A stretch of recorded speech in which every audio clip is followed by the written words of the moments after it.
You're listening to the Recovered Life Show, the show that helps people in recovery live their best recovered lives. And here is your host, Damon Frank. Welcome back to the Recovered Life Show. I am here today with the Recovered Life experts for a very special Halloween edition of the Recovered Life Show. And we're going to be talking all about how to survive Halloween safe, happy, and sober. Welcome, George Snyder, Lane Kennedy, and Kristina Dennis. How are you guys doing? Hi there. Good to see you all. Good to Happy be here. Great to see everyone. What an exciting topic. Halloween, always fun. But let's face it, a huge drinking holiday, right? Like really all the advertising, everything is centered around drinking, and partying and escapism and things that could be dangerous for people that are in recovery. George, your thoughts here. You know, when you look at Halloween, what are things that you tell people to do to really prep to make sure that they're going to get through this sober? Oh, Damon, thank you for doing this. I just got caught in Day of the Dead traffic outside of the Hollywood Forever Cemetery. And this is a very, very big holiday here in Hollywood and West Hollywood, California. So it is not only the drinking, but it's the dressing up, it's the being somebody else, and if you're the kind of alcoholic that I was, pretending to be somebody I wasn't is a very big deal. And using alcohol to help make that a little easier, even more of a deal. The truth is, though, you can do this sober. You can do it with other people. And there are big packs of sober folks going out tonight and going out during today and looking after each other and wanting to participate and wanting to celebrate without doing it with drugs and alcohol. So hang with people you want to hang with that are gonna look after you. That's one of the things that I learned early on.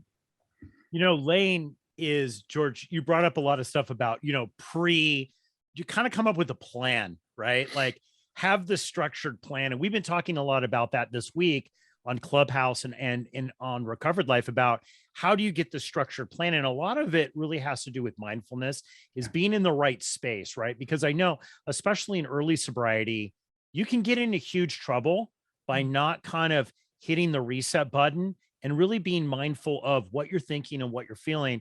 Lane, you're a mindfulness expert and you deal with people, especially in early recovery, that struggle, right? They might be struggling with emotions and what they're feeling. Do you have some tips to kind of help people? What do you tell people like before they go out for like a big Halloween event? Well, first off, I love what George said, getting a crew. And secondly, I just want to say, being intentional about your evening. Like who exactly are you going to hang out with? Who's your person that you're going to call if things would go sideways? Because things can get, scary in a minute, right? Somebody passes you a drink and you take a swig of it and it just happens to have alcohol in it. What are you going to do? So having intention around the evening will change the trajectory of that evening. So if you should take a drink, what are you going to do? Have a plan with your buddy, with your partner in crime for the evening. Who's going to be your support system, arm in arm with you that night? That's really like where I start. So important, that bodyguard that comes with you, right? Just to make sure. And it's okay. You can both be dressed up as ghosts. You can both be dressed up as, FBI agents, whatever, add some humor into the intention, have fun with it. I'm all for it. Yeah. And what you're talking about is being mindful. And then George is saying, have this plan. Kristina, we talk a lot about that Halloween is the gateway to the holidays, right? Yes. It's that magic time that you walk through. All of a sudden now you're in the holidays when you hit Halloween, and then here comes family and close friends and drama and feelings. How do you start to kind of, I hate to use the word manage, but you kind of have to how do you put it in perspective, right? How do you put all this in perspective when this comes up? Well, absolutely. Both what George said and Lane said is exactly, the beginning. And I think that it's the starter gun, right? Halloween is the starter gun for holidays. So acknowledging that there's going to be stress, acknowledging that there is probably going to be some drama around it, acknowledging that the entire world, not just maybe your family or you, have feelings and opinions about the holidays. So getting yourself prepared for that. I personally believe when you're working with somebody, an accountability partner or a coach, it's time to acknowledge the traditions that you've had, do a little inventory of what didn't work, check your motives for the future, and have your entire plan of action set out. This is basically what Lane was just saying, in a way that you are going to create new traditions. Not everybody is drinking. There is a huge group of people that are not drinking.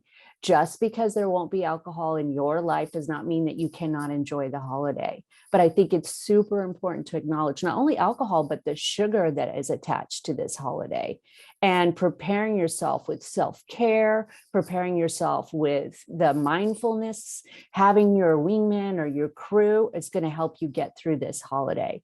But you can have fun. I've had 25 Halloweens, and they have been really, really fun since sobriety has started. So I just want to encourage people to know that. Yeah, you're talking about self-care, and you tapped on the sugar thing. And I'm gonna say it. Look, we're not doctors, and we can cite studies and everything, but we're all sober and long-term. And we know that look, sugar can make us not think clearly. Correct. And especially if there's a lot of alcohol. And I don't know, and guys, jump into, because I find out of every holiday that's out there, I think Halloween, drugs and alcohol are pushed the most. I mean, wouldn't you say that? Agree. I totally agree. And processes, acting out sexual behaviors, the costumes. I mean, it is literally an adult playground for many, many people. And even in my neighborhood, it's a family neighborhood, the parents are walking around with to-go cups while their kids are getting the other kind of dope, sugar. So it's definitely a gluttonous kind of holiday. And it's a little sneaky because we don't think about that. We know Thanksgiving is going to have family. We know Thanksgiving's probably going to have, of course, the big turkey dinner and has some gratitude around it. But Halloween is sneaky, which is why I think it's great that we're giving it a little attention.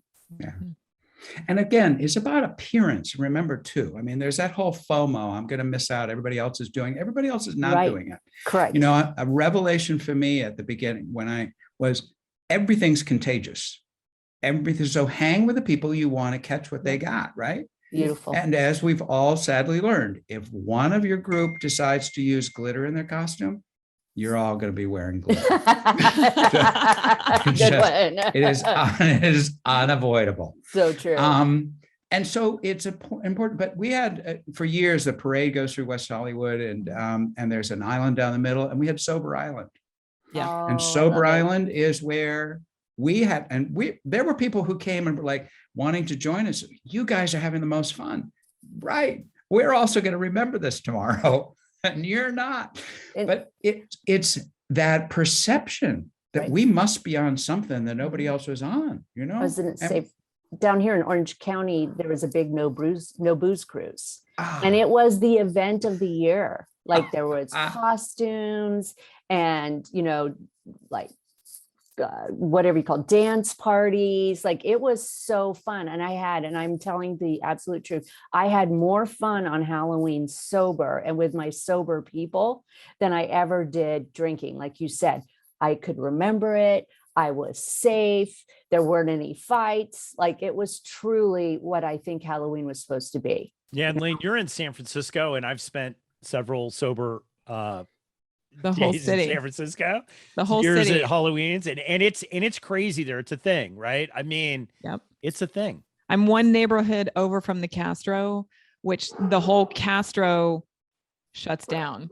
It becomes a walkway of, drag queens and drag kings, and it's absolute mayhem.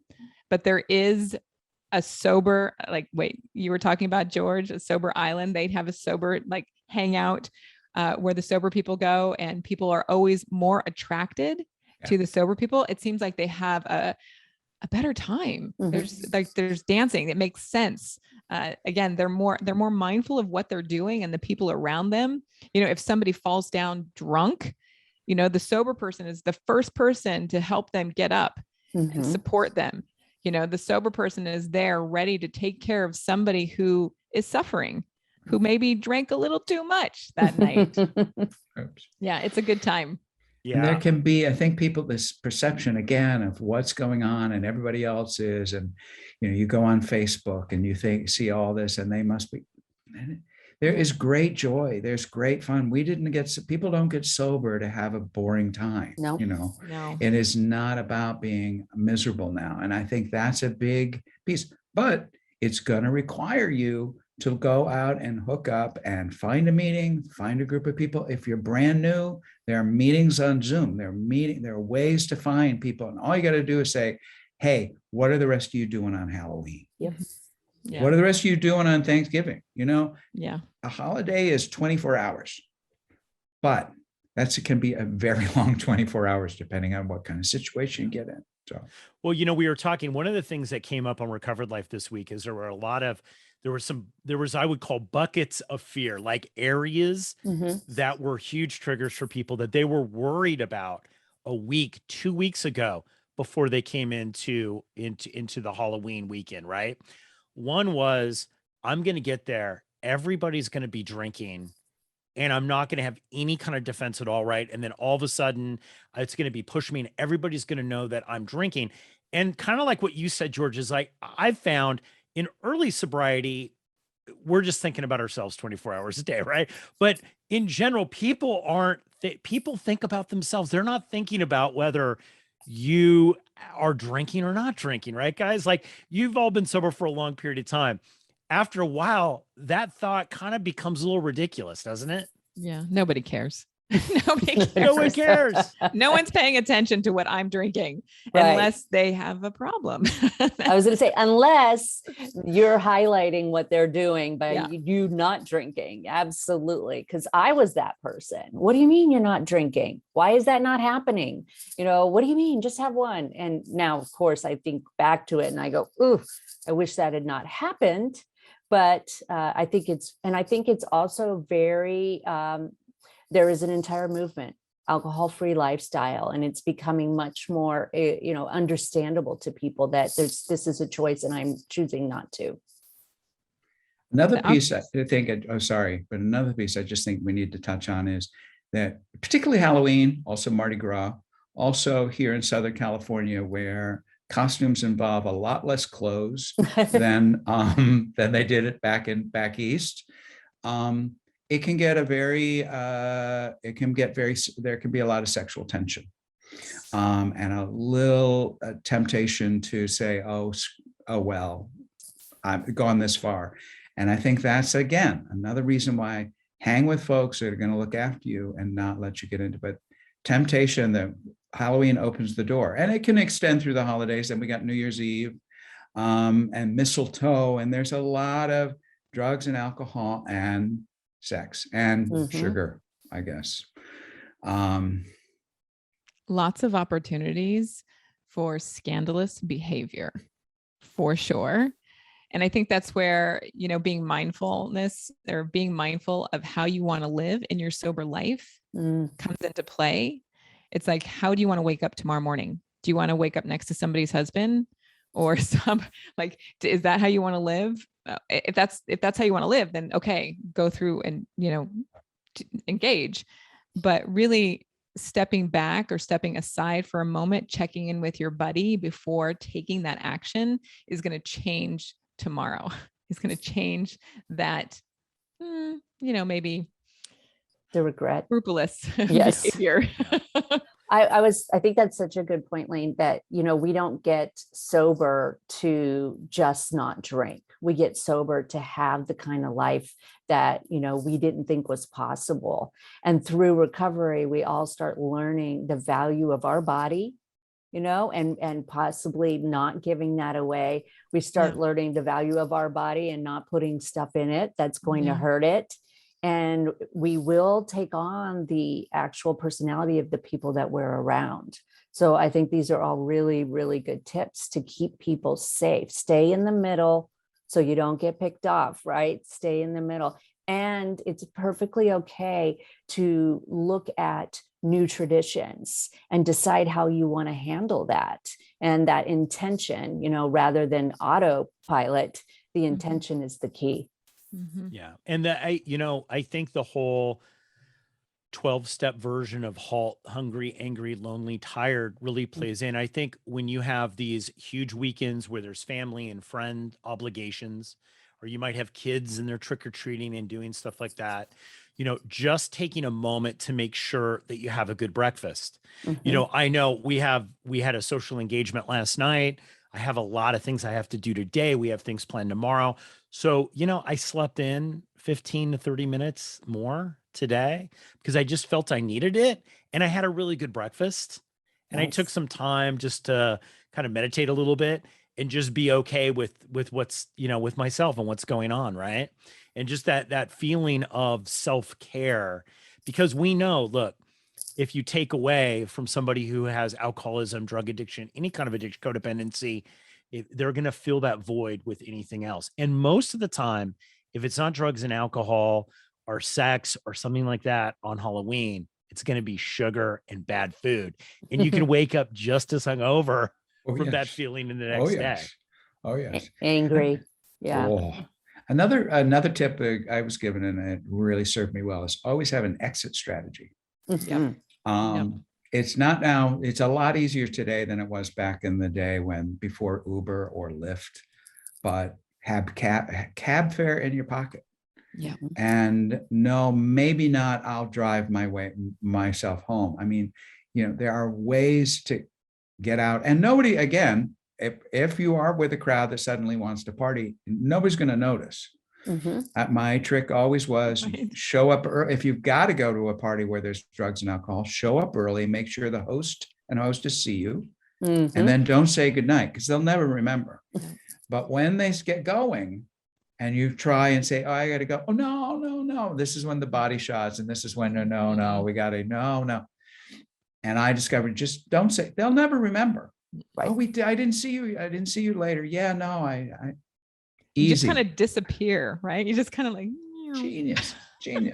They're having fun, and the ones that aren't having fun are going to go with you. What happened to George? George evaporated. Yeah. And it's like, and we're all. But again, get exit strategy, cab fare in your pocket, telephone number, Lyft, Uber. It's too easy to get away, and you need to. And there you go. Better off. So, love that. Yeah, one of the things I've noticed too with Halloween is that as the years have gone on and the longer I've been sober, it's shocking how many people are not drinking now that aren't alcoholic or don't have addiction issues. They're just not drinking, right? And this comes into another thing that I actually got calls from this week from people who had long-term sobriety. And this is going to maybe be a little controversial, but the whole idea of the mocktail potentially for some people being not so safe, right? Because they're mixing it at a party, and that if you're in really high alcohol driven or drug driven situations, you're going to be there, is just bringing your own beverage.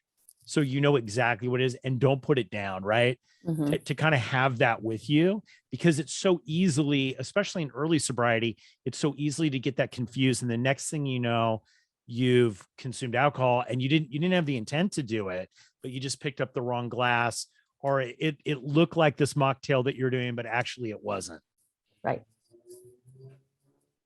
Very good point. Yeah. If you're a host or a hostess, and I have friends who are required to host gatherings where alcohol is provided, then I can understand why the hostess makes herself a special cocktail that's got that, toothpick with the piece of fruit. She knows that's hers, and it looks festive, and that's another possibility. But I think there are ways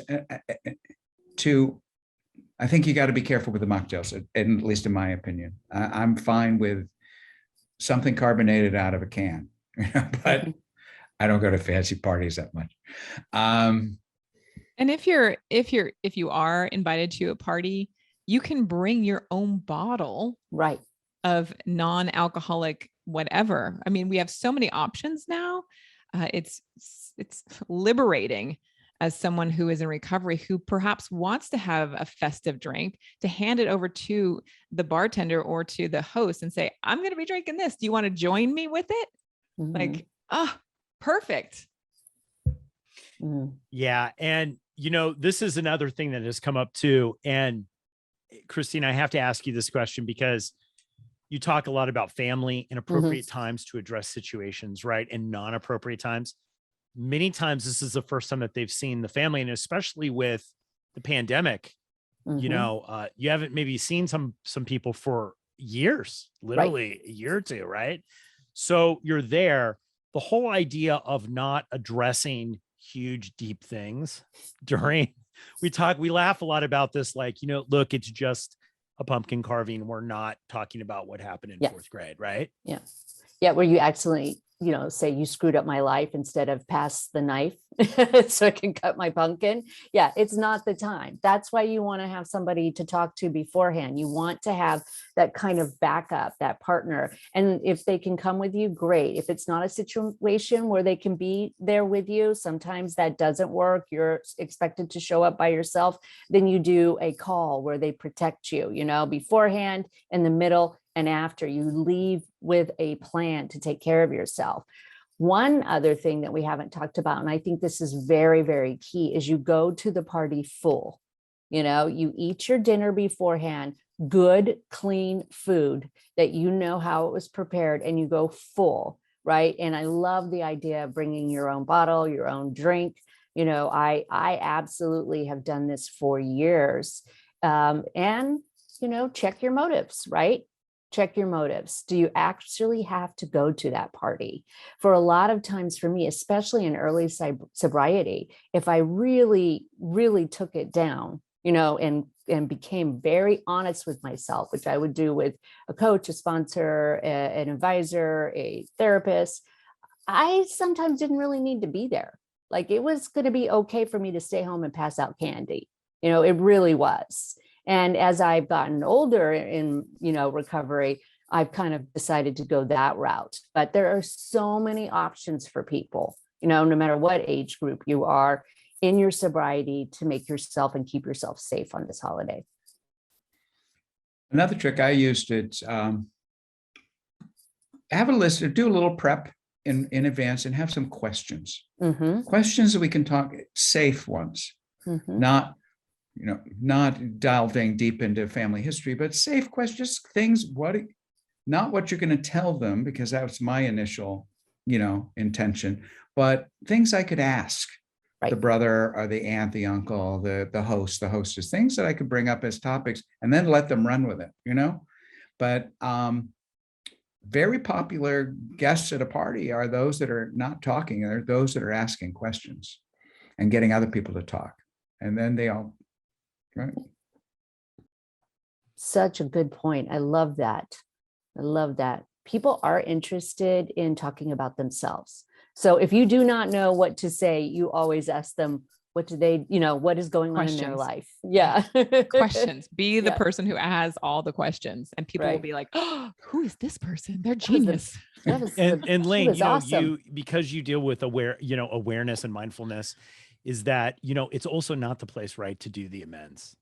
No. The Oh my pumpkin goodness. carving's No. not- yeah. No. And I've heard people do that. They're like, I'm storming into Christmas Eve, and this is the time No. we're going to set it all straight. And I'm like, I'm not quite sure that's a great idea. Yeah.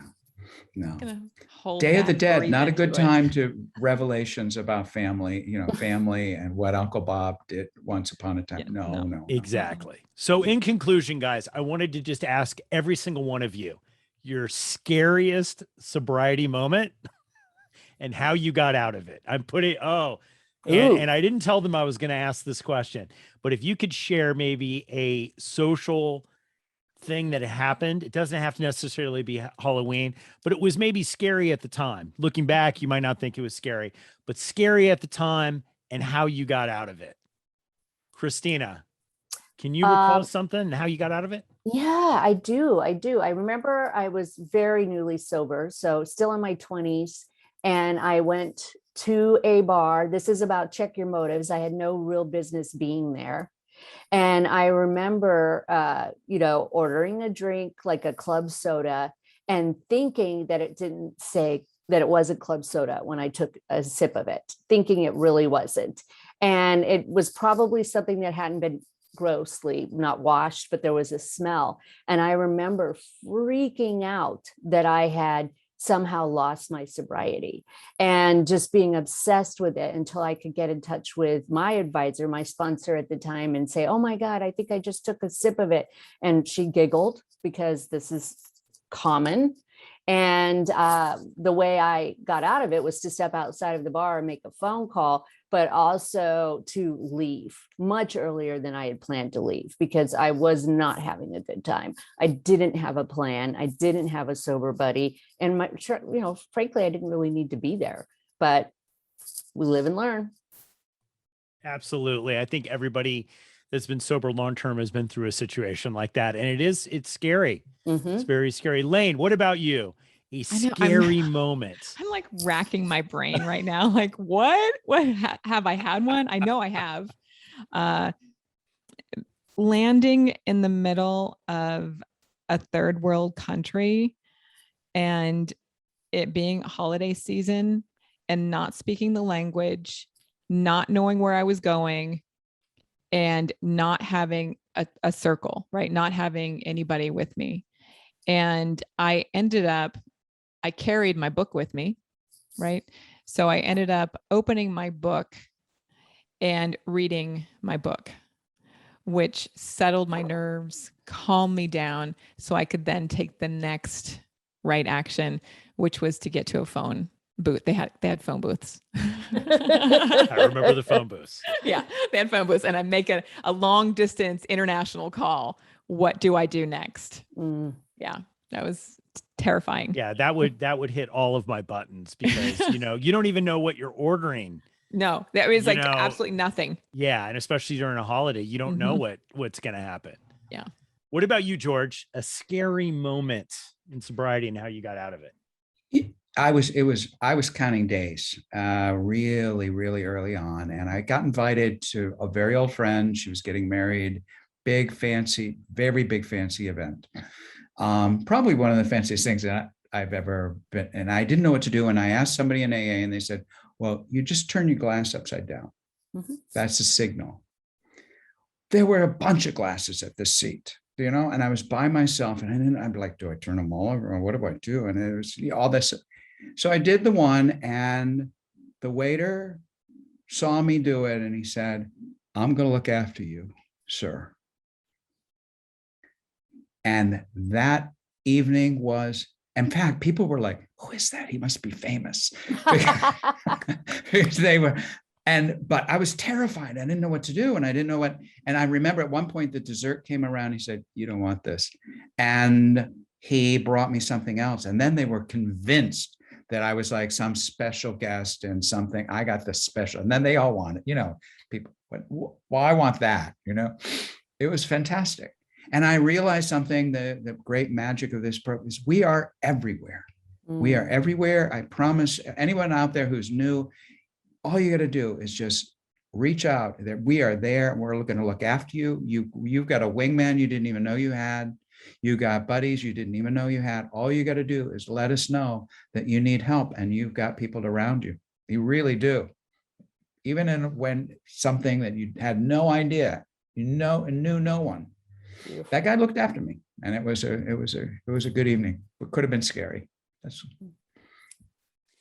That is a great story. Guys, I'd like to thank you so much for coming on today, coming to the show. And you've been of great service. And I know if anyone is listening to this right now, and of course, if you guys have final thoughts, jump in. But I just want to say, if anybody's listening to this right now, what George says is you're not alone and you definitely can get through this holiday sober, even if you don't think you can. And I think that's an important part. Like if you don't think you can, but you take right action, you probably are going to get through. Okay. Yes. Absolutely.